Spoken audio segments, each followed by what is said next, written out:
Welcome to Experience Talks, the radio magazine for the experienced listener. I'm Cynthia Friedlob.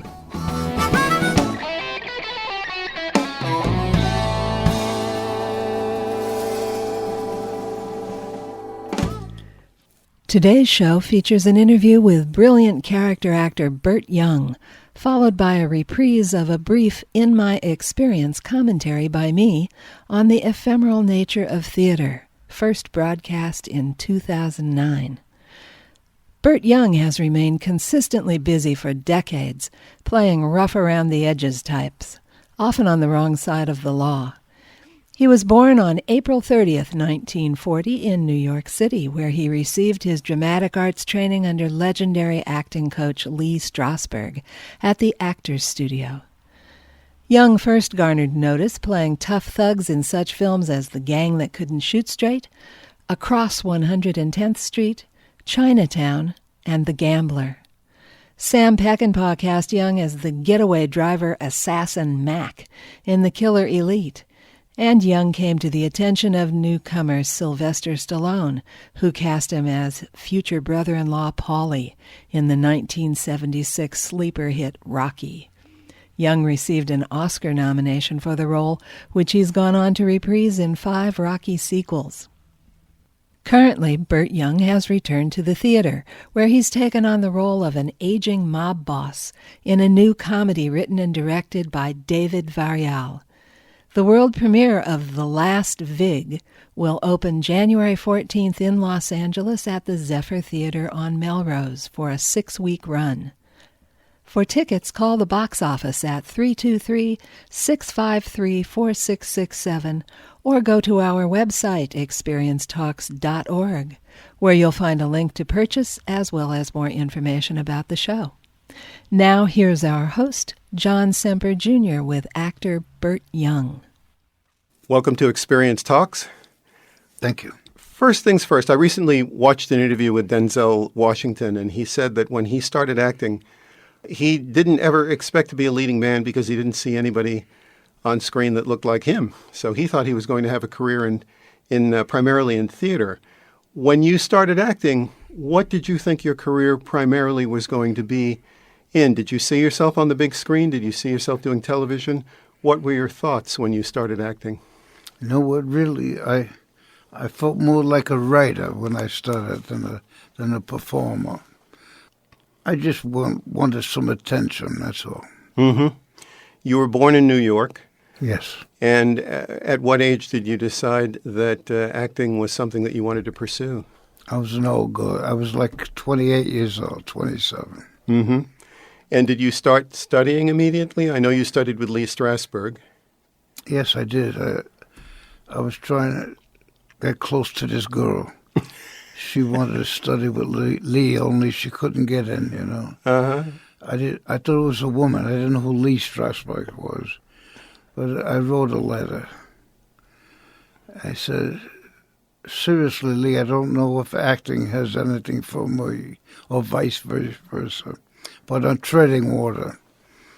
Would you see me? First, then I listed A, first assault conviction, B, first baby born, C, very flighty, all the way down. He called me over his place in Manhattan, Central Park West. First he talked to me, trying to open me up, because I didn't talk to strangers at all, you know. Mm-hmm. I'm having trouble talking to you right now. Oh, well. No, not really. But he's trying to, I'll do one syllable answer, yeah, no. Mm-hmm. He says, I don't think you could be an actor, he said to me. I got up to leave. He slams the table. He says, sit down. He said, I never saw such tension in a man's face before. He said, but I feel your emotional library. Would you work with me? And I nodded, yeah. And that's how I started. Wow. It's amazing that he asked you, will you work with me? Yeah, he did that. Yeah. Now, if you were to encapsulate what you learned working under Strasberg, is there any one thing that you can say that you learned that maybe even surprised you that you learned? And no surprise, already I was a fighter. I was an athlete. Mm-hmm. And I was half a hoodlum, so in the ring, relaxation is very important. You wouldn't think so. Well, you could breathe, throw, and move, think. If you're tense, you're self-defeating. Mm-hmm. So that was related to his teachings. Relaxation, close to sleep, close to drunkenness, relaxation. Mm-hmm. And then concentration. You got the items that you're trying to bring through your system, whatever buttons you're going to. Some of the kids used to have 1,000,000 buttons. I had two or three. Could be heat, could be sunshine. And I would course them as I wished through me, as the project asked for me, Mm-hmm. So I have to ask, did you get the girl? I gave it to my friend. I didn't give her away. It was not but I think I used her like a carrot, like a donkey with a carrot in front of me, Uh-huh. to drive me on, Okay. But she's a beautiful girl. She's still around. Okay. She was the motivation. She was your muse. Her name was Norma. Norma. When I got nominated for an award, Uh-huh. I got 2 telegrams. One we had a bowling alley. We had a guy that had a bar. He says, if you win, mention Vinny's Hideout. And the second telegram was, remember, you owe everything to me. Love, Norma. There you go. I guess I did. We all owe it to Norma then, really, Thank you. if you look at it that way. Thank you. So you came out of the Strasbourg experience. What was your first real job as an actor? Well, I was doing a great deal of theater all the time. Once I decided to, because I had a laying company. I had 60 men working. Okay. I had a family I was working. Mm-hmm. And I did every storefront theater in New York, everything. I never expected a paycheck. The real job, I think, maybe TV, something. Mm-hmm. I think a religious program. I was a troubled guy or something in a religious program. Mm-hmm. But I saw the light. Okay. Thank you. That was your first TV gig? I think so. Okay. On your IMDb, your first TV gig is listed as being something called The Doctors. Oh, I did that, yeah. Does that ring a bell? Yeah, that was a soap opera. Okay, that was in 1969. Holy smokes. Yeah, that's 69. I would have been 29. Okay. Yeah, that makes sense. Now, was there ever a time when you thought, because you're a tough guy, you're a street guy, you're working, you got your company going. Was there ever a time that you thought that acting was a little embarrassing for a tough guy like you, or? No, one thing, we used to have a bakery, and all the guys would hang in the bakery. Every criminal was in the back of the bakery, and not one snicker from none of my guys. Not one snicker said, what is, because that's a corny vocation to look for from Corona, Queens, Mm-hmm. And I never doubted myself, because I was getting a payday, which I never had. I was talking to people with my work. I was feeling people and loving it. Wow. And so that's really the key for you as an actor, was that you were feeling it, you were loving it, you were talking to people. What would you consider was your first big break that made acting the main profession for you? I think it was a movie that I think De Niro was starring at, The Gang That Couldn't Shoot Straight. Okay. My part was Willie Quaccaria. Uh-huh. I think I climbed through a sewer to put an explosive bomb and blew myself up. That was the turning point.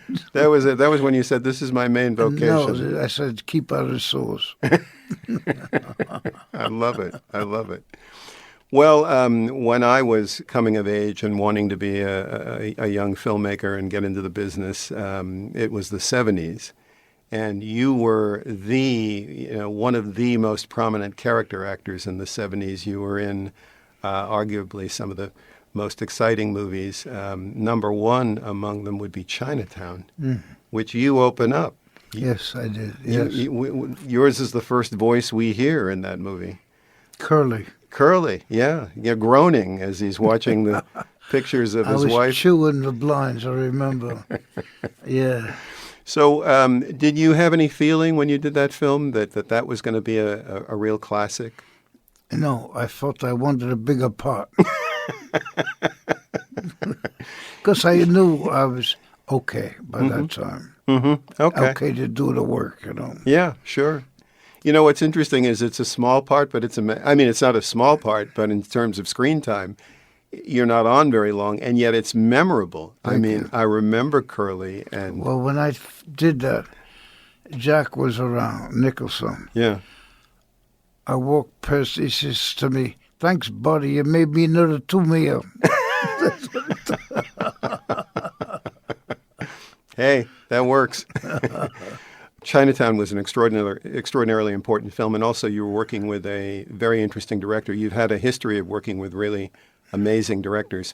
I'm just going to go through the list very quickly because I know we want to talk about this new play that you're doing. Okay. But you worked with Polanski. Just Sure. your thoughts on Polanski, just as a creative person? Very astute. He wanted everything perfect, very in place. And I was a different type of being for him. Mm-hmm. And he would refer to the Bill Butler, I think he was the cinematographer. I do one take. He looked at Bill, he said, "Do we need more?" He said, "No." Wow. Yeah. That's impressive. You worked with Sergio Leone in Wonderful. Once Upon a Time in America. Yeah. Your impression of Leone? Sweet family man, good man. I wish he didn't die. He was a lovely, got a daughter, got a wonderful, he was like an opera himself. He was a big man, huge talent. Cared for him a lot. I think he invented Clint Eastwood, didn't he? Yeah. Completely. Yeah. Gave him a complete persona. Yes. And directed some amazingly wonderful movies and Wow. operatic movies. Wow, sure was. Yeah. Never to be equal in that way. Absolutely. Were you aware of what a great filmmaker he was when you got that role? Yeah. Because he liked me a lot. Yeah. It helped, Okay. That's great. He had good taste. I think. Both of you. Now, not very many people may know this, but you worked with Mark Rydell in Harry and Walter Go to New York. Yeah. Yeah. Now, Mark Rydell started out as an actor, Yes. and he segued over to directing. What was the experience like working with an actor turned director? Well, Mark was embracing. You felt comfortable. He was behind the camera. You felt you could go anywhere. It was just, and we did a lot of scenes that weren't in the movie because he would just let me go. And I felt embraced by his being there. He was a very warm man. That's great. A director that maybe a lot of our listeners don't know about, but he's also a great director, Carol Rise. You worked with in The Gambler. Oh, sure. Yeah. Do you have any thoughts, impressions about him? English fellow, wonderful. Married to Betsy Rice, a talented woman. He was a great one man. He was great. Another precise type of director, Mm-hmm. But I liked him. We had wine together. I liked him a lot. And Betsy and liked them both a lot. I liked working with them. You worked with some amazing people, and you've done some amazing work. We have to talk about the elephant in the room. You did a little film called Rocky. You played Paulie in Rocky, and you did Rocky 2 and Rocky 3 and Rocky 4, and I think you did Rocky 23, all the way up to Rocky 23, right? You were in all the Rockies. You were a very significant part of that film. I know that the success of that movie came as something of a surprise. Was it a surprise to you that it became the classic that it now is? Well, A classic. I didn't know what a classic was at that time, but I knew it was probably the best screenplay. Adventurous and clean at the same time, rooting for the underdog. It really was a story of a half a man and half a girl getting together, forming one person. Mm-hmm. That was Talia and Sylvester, to my opinion. Mm-hmm. If I could help them with aggravation, I would do that. And that's what I did. Yeah. But I think he's one of our literate figures of our time, my time for sure. Mm-hmm. And he certainly kicked us with the movie, Yeah. Now, the first movie was directed by, was it John Avildsen? Yes. Directed? Yeah. He just called me up. Fuck. Really? John, yeah. Oh, okay. He's got something new for you to do? I don't know. Okay. Well, I hope so. I do too. He's a talented man. I think he's doing a lot of television these days. Oh. Yeah, but he was a really good director. And I remember in the 70s, he was a director that we were paying a lot of attention to. Yeah. When you did the subsequent Rockies, it shifted over to Stallone directing, if I'm not mistaken. Yes. Yeah. What was that like, making that transition? What was it like working with Stallone as a director? Stallone is quick, and I am also. I like that. Mm-hmm. He's funny. He has a big sense of humor. No one knows. When he's unguarded, he's such a peach. He's a pleasure, Mm-hmm. I like the guy a lot. I think he's funny. He could be a live entertainer myself. No, I like the guy. Okay. Well, he obviously liked you. Yeah. He kept you alive in the movies. Yeah, up until the end. Up until the end. Otherwise, you'd have been in Creed, Well, shame on them. Well, this has been fun going through your career, but that's all the past. Now we have to talk about the present, which is that you're about to do a new play called The Last Vig. Yes, The Last Vig. Okay, at the Zephyr Theater. Now, how did this come about, and what does it mean for you to be doing a play at this stage of your life? It's great. I wish to do it. Dave, the writer, director, producer, come to see me in New York. He sent me the script. The script is beautiful. It's simple. It's so simple it could be described the whole world. Just take the seeds of it. It's street. It's like street prose, but it's really not. It's like a spider has claws everywhere, and it's appropriate to the whole nation, I think. And I think it's going to be hot, and I'm looking forward to helping it. Okay. We'll have to bleep out the word hot. Yeah, we'll have to bleep that one out. But but just for our listeners, you think it's going to be a really good play? Yes, I know it is. Wait, do you want to talk a little bit about the subject matter? It takes place in present day, and it revolves around a mafia don and in the fading influence of the mafia. Correct? Well, I don't know about fading, but if you wish to call it fading, I don't know. He's a tough guy. He's not a louse. He's not a crumb. Mm-hmm. And he's got his friends around. He's teaching a new kid the ropes, who's called bocce balls. And the kid is funny. The acting is wonderful. Kid.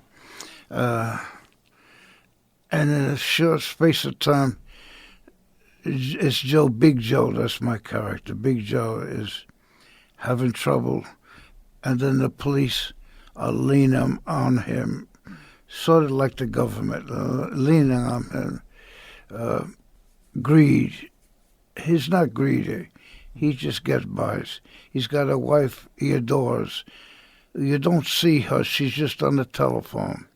What a voice. I fall in love with the voice every night. It's magnetic, beautiful. Rosemary, honey. Mm-hmm. Yeah, nice. So women are still a huge influence on you when it comes to theater. To life. To life. Yeah. Well, I'm with you there. Yeah, I'm glad. How long have you been working on the play?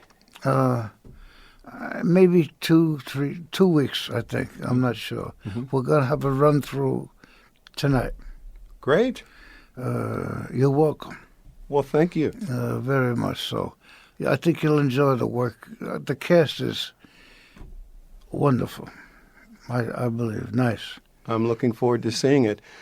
Have you done much theater work lately, or is this something that you're getting back to after a long time? No, I did a one-man show in New York. I wrote it. Yeah, it was pretty good. I did it at a couple of colleges, seeing if I could get my muscles moving again. Okay, so that was the warm-up, getting yourself back on stage. I liked it. Yeah, and that brings me to my other question. I was going to ask if you were still writing. Yes, and I also paint. You also paint? A very good paint. Wait, I'll show you. You can look it up when you want. Okay.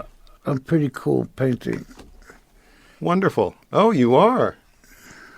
Wow, that's impressive. That is really I have nice. exhibits in museums. Yeah, I'm cool with this. So I'm not out to pasture as of yet. Yes. Well, I don't think you ever will be. I don't think so. You don't strike me as being the kind of person that ever will be. Until I croak. Yeah, well, this is great. When did you start painting, and what was your motivation for painting?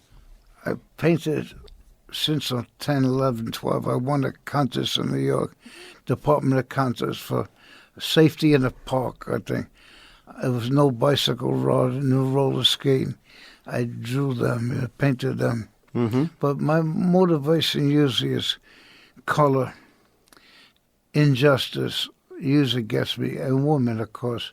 But I like color. I like color a lot. Even color, I think black and white, that's color. Of course. I like it. Of course. But paint, I'm pretty cool with that. You're a real Renaissance man. Oh, thank you. I hope you're right. So are you still writing as well? Yes. You are still writing? Yes. And do you write mostly plays, or do you write any prose? Mostly plays or movies. Short stories. I wrote on the coffee till I write all over the place. I'm annoying even to myself. Now, if you were going to sum up, because the whole subject of our show is experience talks, and it's about staying motivated through life and continuing to create, in particular, continuing to do things for humanity. If you were to sum up what motivates you, other than beautiful women, what is it that keeps you going? What is it that gets you up in the morning and makes you want to create? Do you have any thoughts about that? Well, the alternative is not too rewarding, number one. But all I could say for anybody that cares to hear is when you try it, and you try it. It could be, if you're a banker, you could be a delivery man. When you try it, you hit a wall. Don't waste time trying to dig through it, Climb over the, get over the thing, or go take an end run around the side. Don't waste effort and time. There's other paths, but you get there. Keep the drive going. That's great. Those are important words to hear and important words to live by. I want to thank you for coming on the show. This has really been a great deal of fun. You're a pleasure. Thank you. And it's been a real honor having you in the studio and getting to meet you. So thank you for joining us on Experience Talks. Thank you very much. A pleasure. Experience Talks. Thank you, guys. Bye.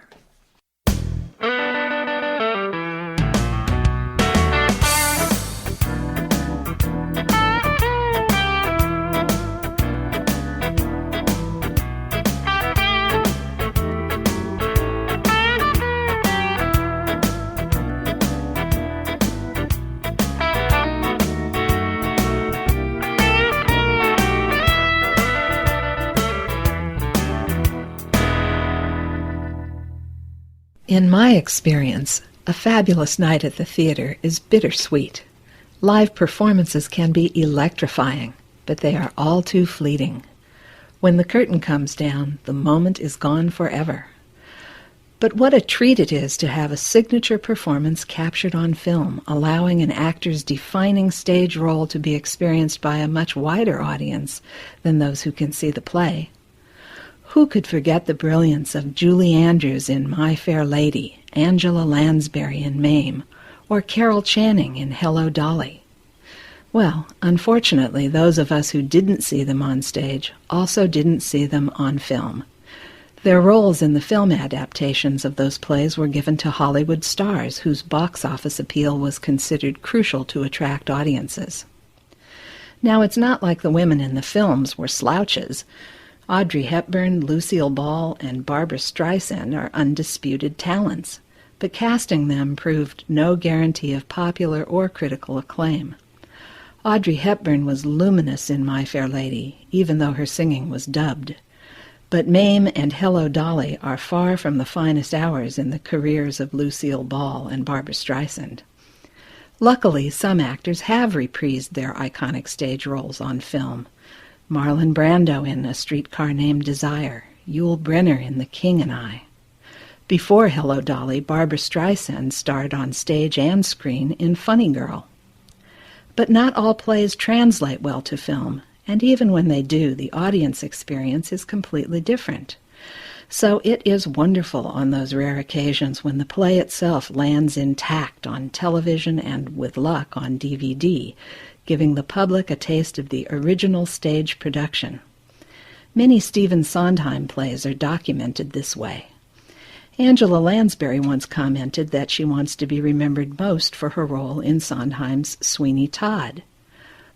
Fortunately, the play was taped in Los Angeles at the end of its national tour in 1981.